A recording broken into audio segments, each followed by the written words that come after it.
Hi all, welcome back to my loyal subscribers and viewers for another series in Mr. Scott's chemistry videos. For this video, we're going to be trying to work out, or show you how to work out how to write the formulas for ionic compounds. Ionic compounds being a metal combining with a non-metal. Now, it is essential that you have this chart here. Now, being the chart that I got absolutely bullied about in my homeroom this morning for color coordinating it, I hope you just take maybe 5 seconds to appreciate the effort that I've gone into to color coordinating it. Now, with this video, you'll absolutely need to have a chart. I've put these labels in for the charges. It essentially goes for the groupings. So group 1 has a positive 1 charge, group 2 has a positive 2 charge. You say group 3 or group 13, it's really irrelevant, but they have a positive 3 charge. We won't really worry about these because they have a negative and a positive charge depending on where you are. They're a bit of a mixture. Going from right to left, we start with the halogens. The halogens have a negative 1 charge.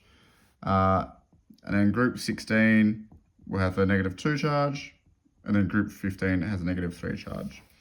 If something doesn't appear on those columns there, those 6 columns, we basically have to flip our periodic table over to the back, and then it comes up with a common formula for some of these elements here, or compounds, depending on what we're talking about. But we need both sides of our periodic table. This here is your chart from your textbook. And we'll just go over a few examples and see how we go. I'll be flipping the chart up and back, so you kind of need to remember the compound we're trying to work out. So I'll start with silver nitrate. Now I can consult my periodic table, and we can see silver is here, and it doesn't fall under one of these awesomely color-coded columns. So all we need to do is we need to chuck the periodic table over, and I can look here. I'm trying to find silver, and I can see it's right here. So it's positive 1. So what I need to do, and to work it out, you don't have to do this every time, but I think this is the best way to work this out. I can write Ag here. It's going to be tiny on the screen, but I'll try my best. So Ag, and I write a single plus.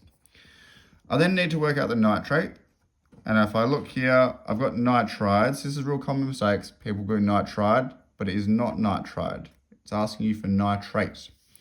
Nitrate is on the bottom left here, so ATE, and it is NO3 minus. That means it is 3 oxygens, not negative 3. Another very, very common mistake here. So if I write NO3 being 3 oxygens, and then a single negative charge. Now the idea for this when we're writing a formula is these numbers need to basically equal out. So if we think about a number line being 1, 2, 3, 4, and then 0, and then negative 1, negative 2, negative 3, negative 4. These charges have to equal basically 0 if we combine them. So if I start here being positive 1, and if I take 1 there, that would mean it goes from positive 1 to 0, and that's perfect. I then count how many times did I write the letters down. I wrote Ag once. So all I have to do is write Ag, and then how many times did I write NO3?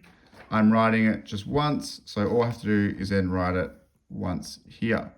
When we're writing the answer here, there should never be charges, should never be numbers in front.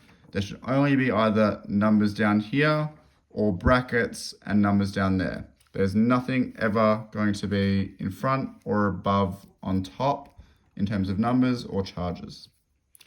Moving on to the next one. Sodium chloride, or more commonly called as table salt.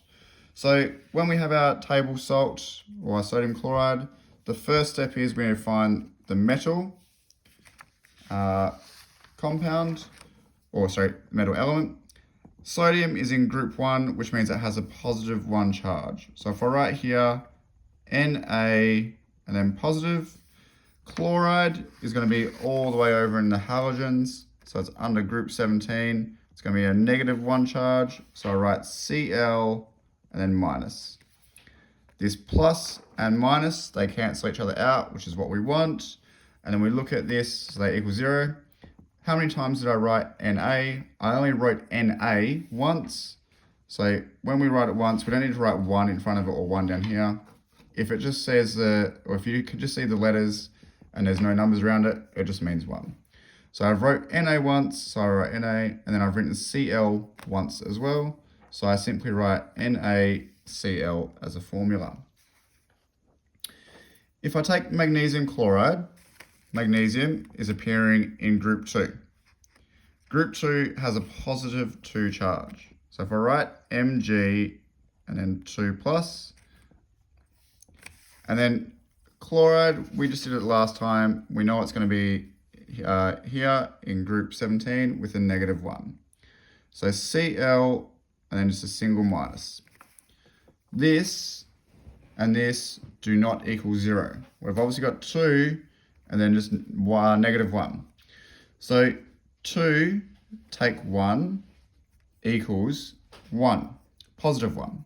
So the only thing I can do now, and this is for every time when it's not balanced, the only thing you can do now is write additional Cl minus or Mg 2 pluses. Obviously, for this one, I need to get down to 0, need to add more negatives. So if I add one more Cl minus, that's going to work out as 2 positive, take 1, which will be positive 1.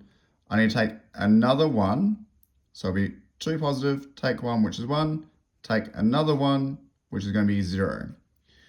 How many times did I write Mg? I wrote Mg just once, so I write Mg down here just once. How many times did I write Cl though? I wrote it once, twice. So I write MgCl2. And I put a 2 down there. Again, there's no numbers at the top, no charges at the top, no numbers in front of either element. All right. Let's try a bit of a harder one.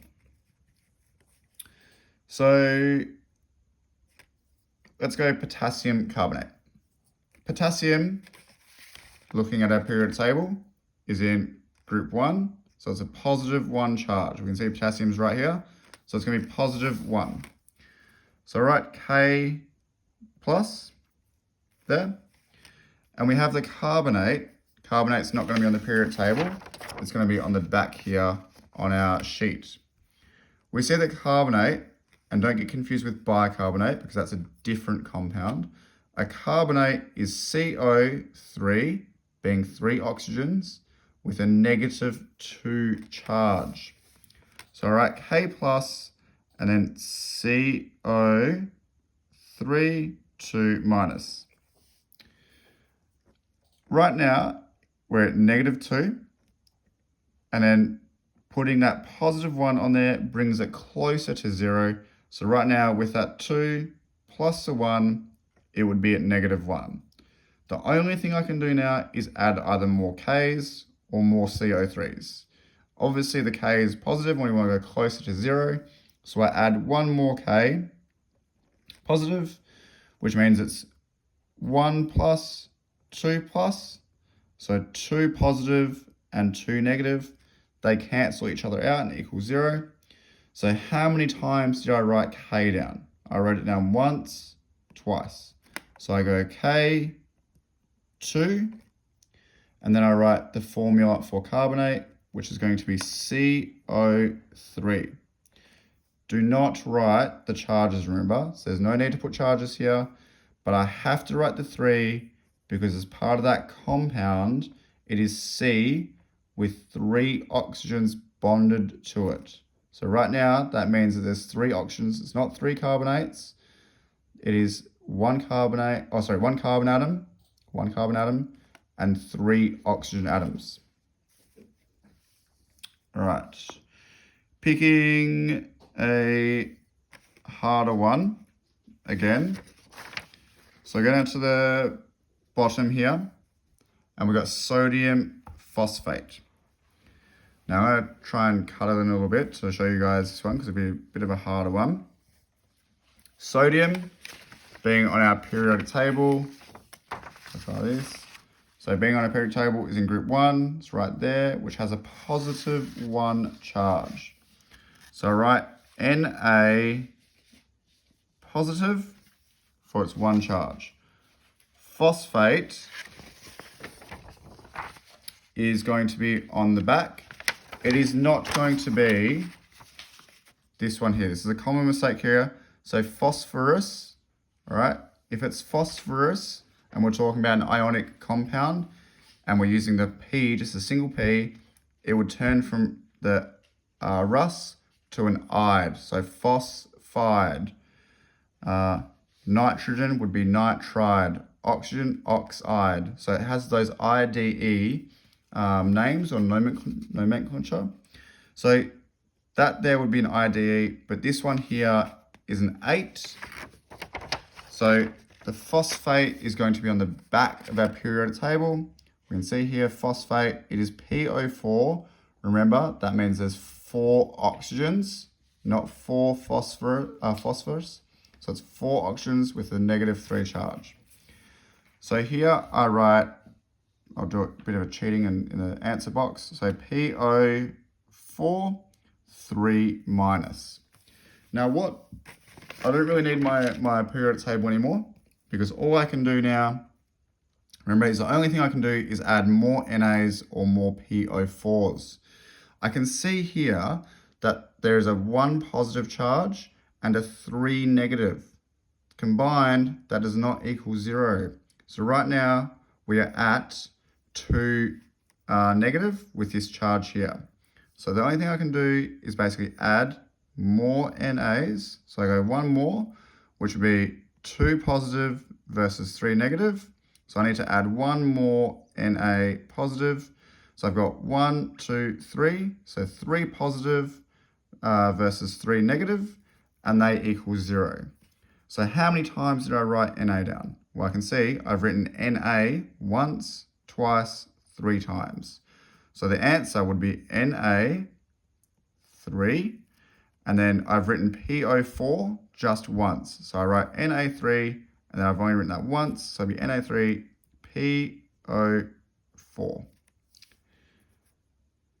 Trying to see here if I've got one that can be a bracketed one.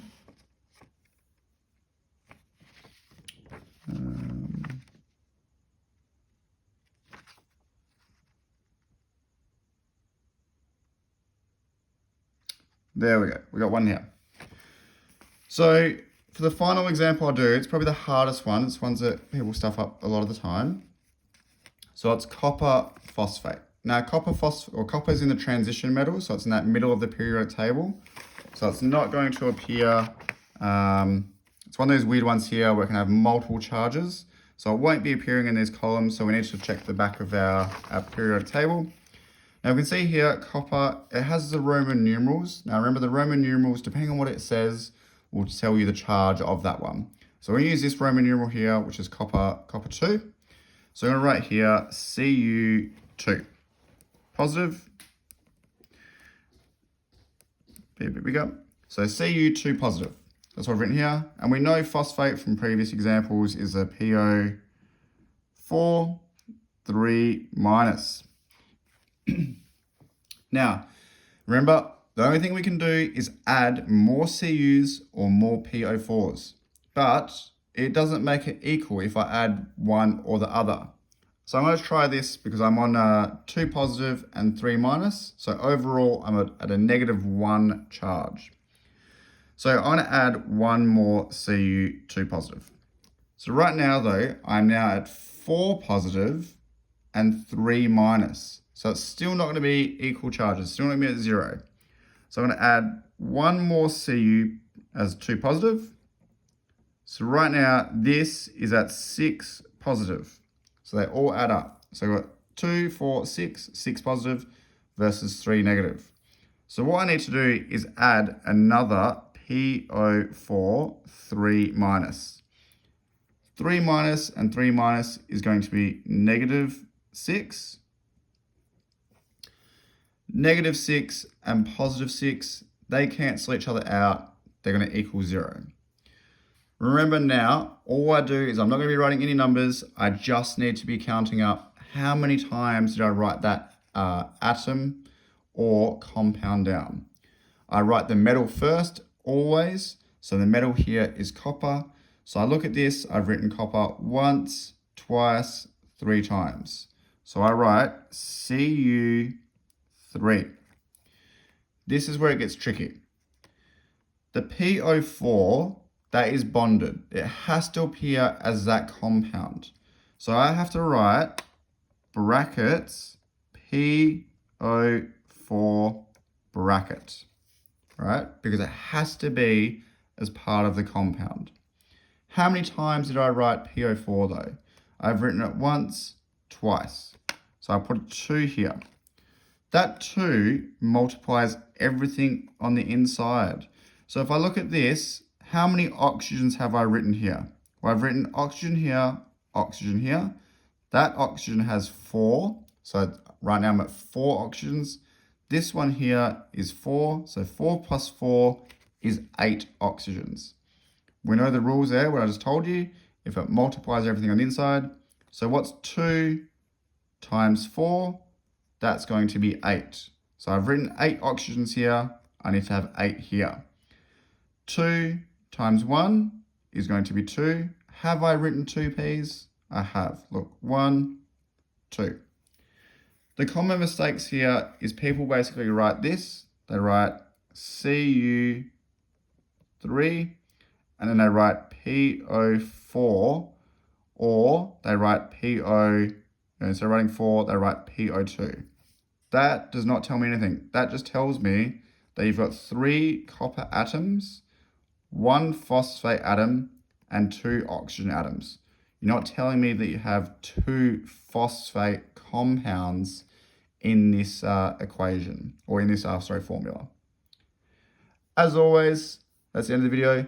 Like and subscribe, and tell me in the comments what you want to see next.